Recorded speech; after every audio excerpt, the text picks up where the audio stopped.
I clean hotel rooms for a living. Room 1408 has been occupied for 60 years.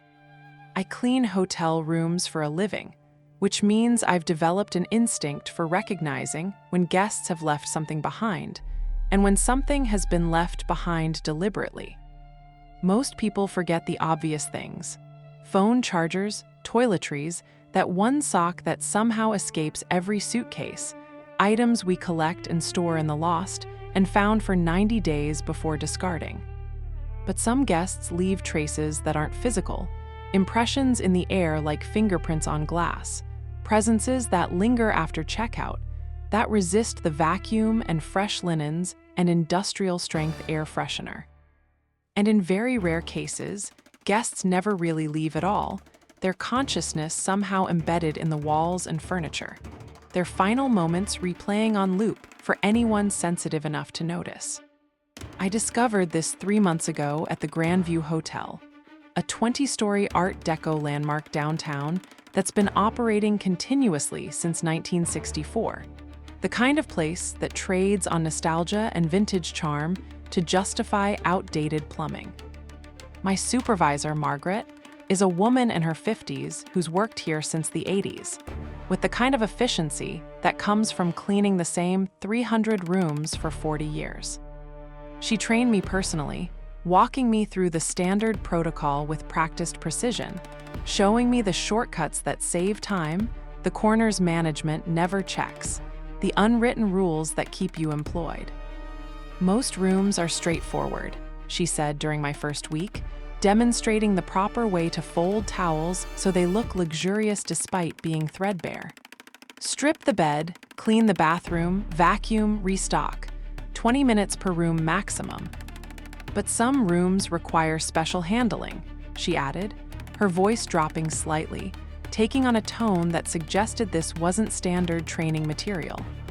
She handed me a laminated card with a list of room numbers: 607, 892, 1131, 1408, 1789, each one marked with a red asterisk. These rooms have long-term occupants, Margaret explained. Guests who have been here for years, decades in some cases. They pay premium rates for privacy and minimal service. You'll clean the hallways outside these rooms daily, she continued. But you only enter the rooms themselves when you find a service request card on the door handle. And when you do enter, she added, looking at me directly for the first time, you follow the specific instructions on the card exactly. No improvisation, no curiosity, no conversation with the occupant. I asked why long-term guests needed such elaborate protocols, and Margaret's expression suggested I'd asked the wrong question, but she'd answer anyway out of professional courtesy. The Grandview has always catered to guests who value discretion, she said carefully. People who need to disappear for a while, people who have reasons for not wanting to be found. We don't ask questions, she finished. We provide service and maintain confidentiality. That's what keeps this hotel running. The explanation felt insufficient, but I was new and needed the job and didn't push further. Just took the laminated card and memorized the special room numbers. For 2 months, I cleaned the Grandview's regular rooms without incident, moving through the building's 20 floors with the mechanical efficiency Margaret had taught me. I saw the special rooms only in passing, noticed their doors were different from the others, older, made of solid wood instead of the hollow core replacements used elsewhere. Room 1408 was on the 14th floor, though the hotel called it the 13th because the building had been constructed before superstition eliminated that number from American architecture. I passed it daily and always felt the same thing: coldness radiating from the door, not temperature exactly, but something that made me want to hurry past, that made the hallway feel longer than its actual length. Then on a Tuesday in my 3rd month, I found a service card hanging from 1408's door handle, cream-colored paper, with elegant script requesting basic cleaning between 2 p.m. and 4 p.m. only. I checked my watch. 2:07 p.m., well within the window, though I felt reluctant to use the master key, to cross the threshold into a room that had been occupied since before I was born. Margaret had told me 1408's guest had checked in during the hotel's opening year, 1964, and had never checked out, paying monthly in cash delivered by a lawyer who never spoke beyond what was necessary. 60 years in a single hotel room. 60 years of breathing the same recycled air, looking at the same walls, existing in a space designed for temporary occupation, for transition rather than permanence. I unlocked the door and pushed it open slowly, announcing myself as protocol required. Housekeeping. I'm here for the requested cleaning. The room beyond was dim despite the afternoon sun. Heavy curtains drawn across windows that probably hadn't been opened in decades, blocking any natural light. What I could see in the darkness looked frozen in time. Furniture from the 60s, a rotary phone on the nightstand, a television with dials instead of buttons, everything perfectly preserved as if the decades had simply refused to enter this space. And in the corner, sitting in a high-backed chair facing away from the door, was a figure I assumed was the occupant, completely still, not acknowledging my presence.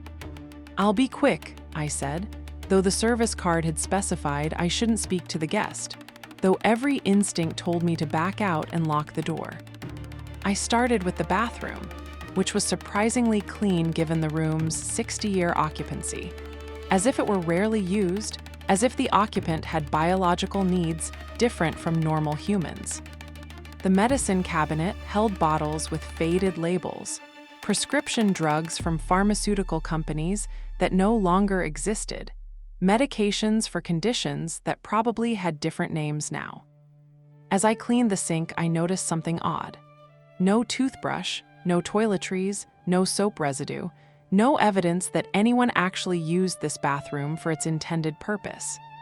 I moved back to the main room and began dusting, working my way around the perimeter, trying not to look at the figure in the chair, trying to respect the privacy Margaret had emphasized.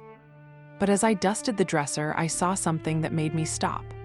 Photographs arranged in a precise line, all showing the same person, a young man in his 20s, in different locations, different years judging by the clothing and photographic quality. The earliest looked like it was from the 1960s, the young man standing in front of the Grandview Hotel on what must have been opening day, smiling, vital, alive in ways that suggested a future full of possibility. The later photos showed the same man aging, but wrong, his appearance changing too slowly. His face in a photo from what looked like 1985, barely different from the 1964 version. And the most recent photo, dated on the back as 2019, showed a man who should have been in his 70s or 80s but looked maybe 40, as if time had touched him but not claimed him, as if aging had simply slowed rather than stopped. The photographs confused people. A voice said from the chair, male and soft, like someone who hadn't spoken aloud in years and was remembering how. They expect linear progression. They expect me to look 90. I turned slowly and found the figure had rotated the chair, was now facing me, and I understood immediately why the photos had seemed wrong. The man in the chair looked exactly like he did in the 1964 photo. No older, no changed, as if 60 years had passed everywhere except in this room, as if he'd found a way to simply opt out of time's passage. "You're wondering how," he said, standing slowly, moving like someone extremely old despite his young appearance. "Everyone who sees me wonders. It's written all over your face." I should have left, should have dropped my cleaning supplies and run, should have reported this to Margaret, and never entered 1408 again.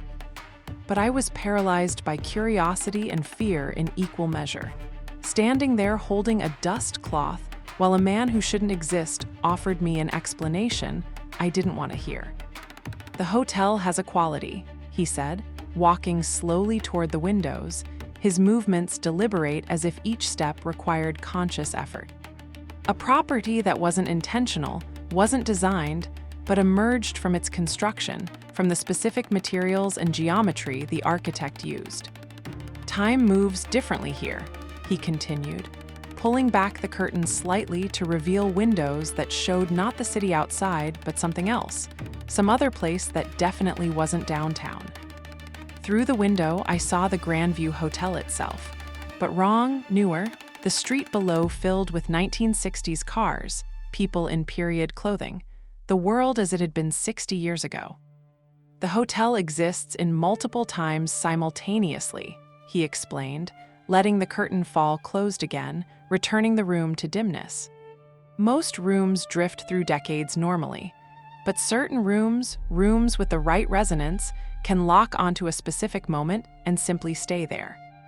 Room 1408 is locked to June 17, 1964, he said. The day I checked in, the day I discovered what this hotel could do, the day I decided to stay forever. I found my voice finally, though it came out smaller than I intended. You've been living the same day for 60 years. Not living, he corrected. Existing, experiencing. The day resets at midnight. I wake up and it's June 17, 1964 again. The hotel is new, the world is young, and I get another 24 hours that don't count against my lifespan. Infinite repetition of a single day, he added, returning to his chair, sitting with the weariness of someone who'd done this exact sequence of movements thousands of times. Some people would call it hell. I call it preservation. I thought about what Margaret had said, about guests who needed to disappear, about people with reasons for not wanting to be found. Why, I asked, why would you choose this? He smiled, sad and distant. Because out there, in the world that moves forward, I did something I couldn't undo, made a choice that would have defined my entire future, and I wasn't ready to live with the consequences. So I found the Grandview, he continued, found this room, and I stepped out of time before those consequences could catch up to me. Now they never will, he finished. Because I'm frozen here, in the last moment before everything changed, living it over and over instead of moving forward into a future I destroyed. I wanted to ask what he'd done. What choice could be so terrible that infinite repetition was preferable to living with it? But his expression suggested that question had no answer he was willing to give. The other rooms you're not supposed to enter, he said, changing the subject. They're all like this. Different dates, different reasons, different guests who chose preservation over progression. Room 607 is locked to December 3rd, 1972, he explained. A woman who found out she was terminally ill and decided to live her last healthy day forever instead of experiencing her decline. Room 892 is March 15, 1989. A man who was about to lose everything in a financial collapse chose to stay in the moment before the news broke, before his entire life fell apart. We're all hiding here, he said quietly. All of us who couldn't bear to move forward. The hotel accommodates us, gives us our frozen moments, lets us opt out of causality. I felt sick, thinking about these people trapped in loops of their own making, choosing stasis over growth, preservation over change. But you age, I said, looking at him. Slowly, but you age. The photos show it. You're not completely frozen. He nodded. The room suspends time but can't stop it completely. For every year that passes outside, I age about a day. I've been here 60 years, so I'm maybe 2 months older than when I checked in. At this rate, I'll live for thousands of years, he added. Experiencing the same day over and over, aging so slowly that death becomes meaningless, just a distant abstraction that might eventually catch up but probably won't. Doesn't it drive you insane? I asked. The same conversations, the same meals, the same television programs, everything identical day after day. At first, yes, he admitted. The first few years were torture. The repetition felt like punishment. I considered leaving, facing what I'd run from. But around year 5, something changed, he continued. I started noticing variations, tiny differences. The way light hits the wall at different angles depending on cloud cover. The way my thoughts diverge even when circumstances are identical. I realized I wasn't trapped in a loop, he said. I was trapped in a moment.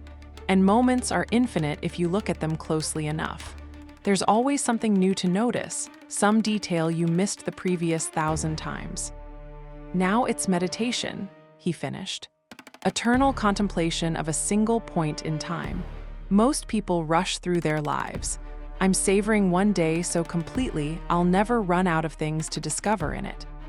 The explanation should have been comforting, should have made his choice seem reasonable, but it just made me sad, thinking about a life voluntarily compressed into a single repeating day.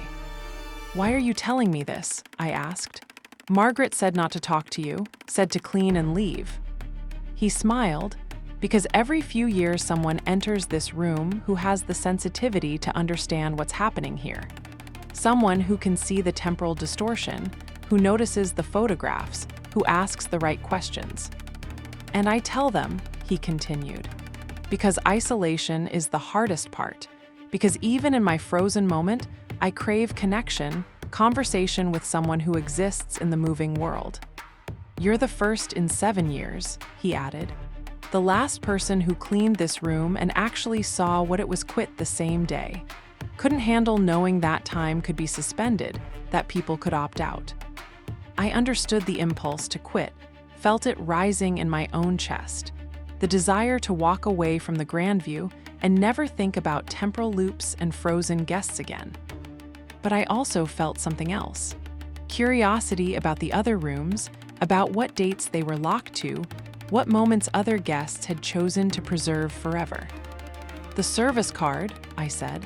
It's the same card every time, isn't it? You request cleaning on the same day every loop. This exact conversation has happened before.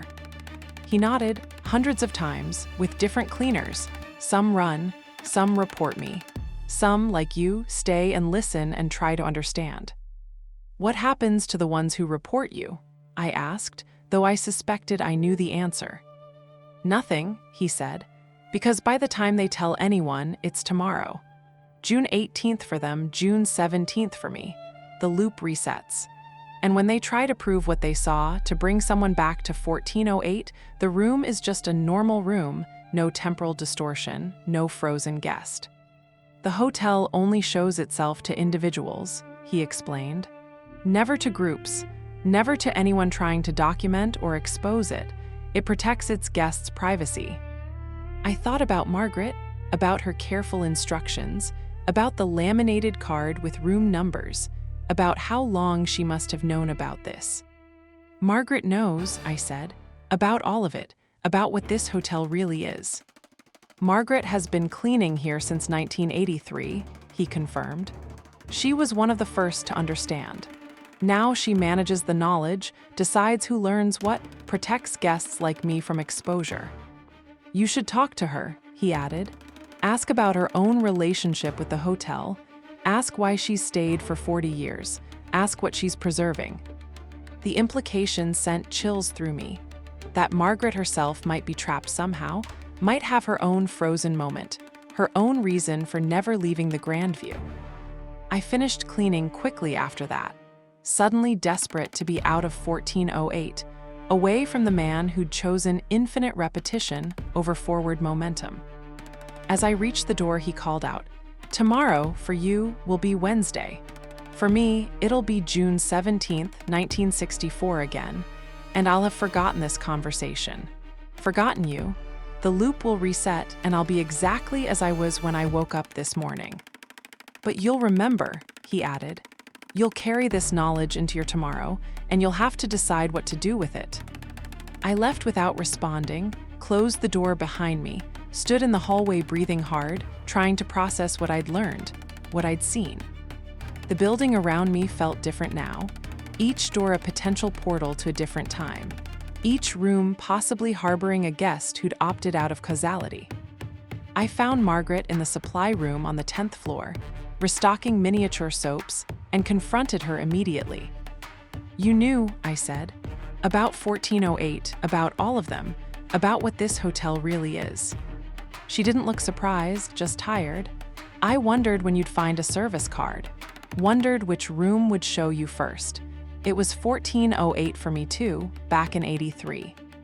Why didn't you warn me? I demanded. Why didn't you tell me what I'd find? Because telling doesn't work, she said simply. People have to see it themselves, have to experience the wrongness directly. Otherwise, it's just a story, just hotel folklore. What did he mean about you? I pressed. About your relationship with the hotel, about what you're preserving. Margaret set down the soaps and looked at me directly. I've been cleaning the Grandview since May 3rd, 1983.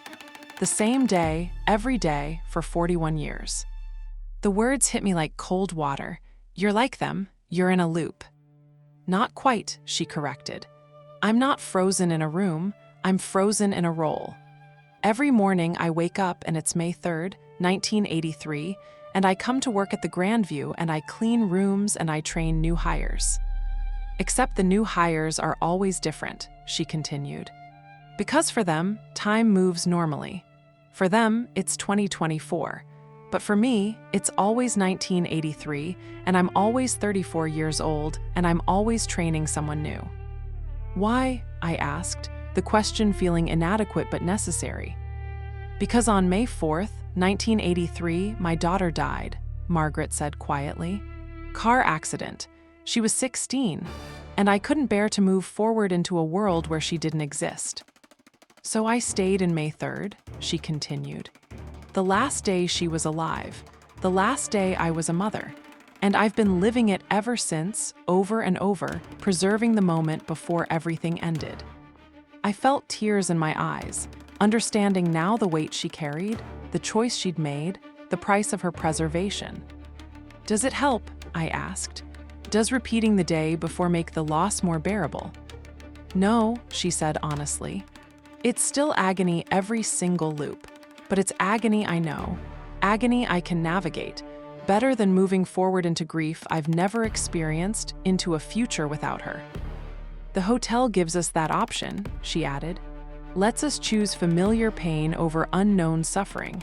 Some people think that's cowardice. I think it's survival. We stood in silence for a moment, both of us carrying knowledge too heavy to set down, both of us understanding the weight of the Grandview secret. How many, I finally asked, how many guests are frozen here? 17 currently, Margaret said. 17 people living in loops, preserving moments, opting out of time's progression. And about a dozen staff members like me who chose to stay in specific days. The hotel accommodates all of us, she continued. Maintains our loops, protects our privacy, ensures we can preserve what we need to preserve. But it requires witnesses too, she added. People who move through time normally, who can see the loops and understand them and choose whether to join or continue forward. That's why I hired you, she finished. You have the sensitivity, the ability to perceive temporal distortion. You were always going to find the special rooms eventually. And now you have a choice, she said. Keep cleaning, keep witnessing, keep existing in the moving world while aware of what's frozen around you. Or find your own moment worth preserving and join us in stasis. The offer hung in the air between us, seductive and terrifying in equal measure. The promise of escape from causality, from consequence, from the relentless forward momentum of time. I thought about my own life, my own regrets. Moments I'd give anything to return to preserve, to live over and over instead of moving past them into uncertain future. I'm not ready, I said finally. I'm not ready to stop moving forward. Margaret nodded, unsurprised. Most people aren't. Most witnesses choose to keep living, keep aging, keep experiencing new days instead of preserving old ones. But knowing the option exists changes you, she added. Changes how you experience time. Every day becomes a potential preservation point. Every moment becomes something you could choose to live forever. You'll never see the present the same way again, she finished. Never move through a day without wondering if it's worth repeating eternally. She was right. Over the following weeks, I cleaned the Grandview with new awareness, conscious that each day was a choice, that I could freeze any moment if I wanted to badly enough. I found more service cards, entered more special rooms, met more frozen guests preserving different dates for different reasons. Room 607. A woman living August 12, 1972, the day before her cancer diagnosis, choosing endless repetition of her last healthy day over treatment and decline. Room 892. A man frozen in March 15, 1989, hours before a stock market crash would destroy his fortune, preferring infinite wealth and potential over real poverty. Room 1131. A couple preserving their wedding day, June 3, 1995, choosing to live their happiest moment forever instead of risking the deterioration of their marriage. Each room was a monument to a different fear, a different inability to move forward, a different moment deemed too precious or too painful to leave behind. And each guest told me the same thing, that the first years were torture, that adaptation took time, that eventually the loop became meditation, became a gift rather than a prison. But I also saw the cost. The way their eyes grew distant when talking about the moving world, the way they'd forgotten what it felt like to experience genuine surprise, genuine change. They'd traded progression for preservation, and in doing so had become something not quite human, something that existed outside the normal flow of causality. I continued cleaning for 2 more months, bearing witness to the frozen, learning the hotel's secrets, understanding its architecture of temporal suspension.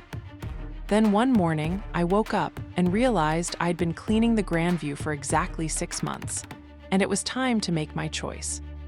I could continue witnessing, moving forward through time while aware of the frozen moments around me, aging normally while others around me remained suspended. Or I could find my own moment worth preserving, my own date to lock onto, my own reason to opt out of progression and into eternal repetition. I thought about my life, about moments I'd already lived, about whether any of them were worth experiencing forever, worth sacrificing all future moments to preserve. And I realized the answer was no. Not because I had no regrets, no losses, no pain worth escaping, but because I wasn't done yet. I wasn't done experiencing new days, making new mistakes, creating new moments that might eventually be worth preserving. Maybe someday I'd be ready to freeze, to find my date and stay there forever. But not yet. Not while I could still move forward, still change, still grow. I gave Margaret my 2 weeks' notice, and she accepted it with the same tired understanding she showed everything, like she'd known from the beginning I'd choose to leave. "You'll be back," she said on my last day, handing me a business card with the Grandview's number. Maybe not to work, maybe not to freeze, but to visit, to check on us, to remember that the option exists. "Everyone who leaves comes back eventually," she added, "because knowing about the loops changes you, makes you aware that time is optional, that progression is a choice, that any moment can be forever if you want it badly enough." I left the Grandview Hotel and tried to return to normal life, tried to clean other buildings and experience regular time and pretend I didn't know what I knew. But Margaret was right. The knowledge had changed me. Every day now felt weighted with possibility, every moment a potential preservation point. I started noticing temporal anomalies everywhere. Buildings that felt stuck in specific decades, rooms that radiated wrongness, spaces where time moved differently than it should. The Grandview wasn't unique, I realized. It was just the most obvious example. The whole city was full of frozen moments, loops invisible to those who couldn't perceive them. And I could perceive them now. Could see the woman in the coffee shop who'd been ordering the same drink in the same clothes for what might have been years. Could sense the temporal distortion in certain subway stations, places where the same commuters appeared day after day in exact repetition. Could feel the weight of preserved moments everywhere, people who'd opted out, who'd found their loops, who'd chosen stasis over progression. 6 months passed. I worked other jobs, cleaned other buildings, tried to build a life in the moving world, the world where time flowed normally and people aged and changed. But I found myself driving past the Grandview regularly, looking up at its Art Deco facade, wondering about the frozen guests inside, about Margaret cleaning the same rooms on the same day forever. And yesterday, I found myself in the lobby, business card in hand, asking for Margaret, ready to see the loops again, to witness the preserved moments. Because even though I chose to move forward, I needed to remember that the option existed, needed to see that stasis was always available if progression became too painful. Margaret greeted me like she'd known I'd return, like my visit had been as inevitable as tomorrow, as certain as the loops themselves. "Welcome back," she said, handing me a master key. "Room 1964 has a service card. New guest, checked in last week. You should meet them." I took the key and rode the elevator up, curious about who'd joined the frozen, what moment they'd chosen to preserve, what progression they'd decided to escape. Room 1964 was on the 19th floor, and when I knocked, a voice I recognized told me to enter.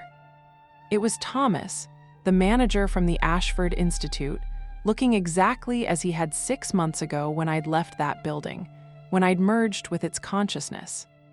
Except he was here now, solid and physical and separate, sitting in a hotel room with the curtains drawn, trapped in a loop of his own making. "I couldn't do it anymore," he said when he saw my expression. "Couldn't keep managing that building, couldn't keep lying to cleaners, couldn't keep witnessing what happened there. So I found the Grandview," he continued. "Found this room, and I froze myself in the day before I took that job, before I knew about conscious buildings and absorbed memories. Now I'm preserving ignorance," he finished sadly. "Living the last day I didn't know what buildings could become. It's cowardice, but it's also relief." I sat down across from him, understanding completely, feeling the weight of knowledge we both carried, the burden of perceiving what others couldn't see. We talked for hours, two people who'd witnessed impossible things, who'd learned that reality was more fluid than anyone believed, who'd both chosen to keep moving despite the cost. Except Thomas had stopped moving, had found his loop, had opted out. And I was still choosing forward, still aging normally, still experiencing new days despite knowing I could freeze any moment I wanted. When I left room 1964, I found Margaret waiting in the hallway, like she'd known exactly how long the conversation would take. "Still moving forward?" she asked, and I nodded. "But you understand now why some of us stop," she added. "Why sometimes preservation feels safer than progression." "I understand," I confirmed, "but I'm not ready to freeze yet, maybe never. Maybe I'm supposed to keep moving, keep witnessing, keep choosing tomorrow even when today is worth keeping." Margaret smiled, sad and knowing, "Then keep moving, keep choosing, keep living in the world that progresses. But remember we're here, in our loops, in our preserved moments. Remember that time is optional," she finished. "And when you're ready to stop, when you find your moment, we'll be waiting." I clean hotel rooms for a living, but that's not really what I do anymore. Now I witness the frozen, I see the loops, I understand that time is a choice and progression is optional. And I choose to move forward, one day at a time, knowing I could stop whenever I want but choosing not to. The Grandview Hotel is full of people who have stopped, who have found their moments, who have chosen preservation over progression. And I visit them regularly, check on the frozen, remind myself that stasis is always an option. But for now, I'm still moving, still aging, still experiencing new days, still choosing tomorrow, even though today is always available to preserve. The loops are waiting, the hotel is patient. And someday, maybe, I'll find my moment worth freezing. But not today, not yet. Today, I choose to move forward. And tomorrow, I'll make the same choice again.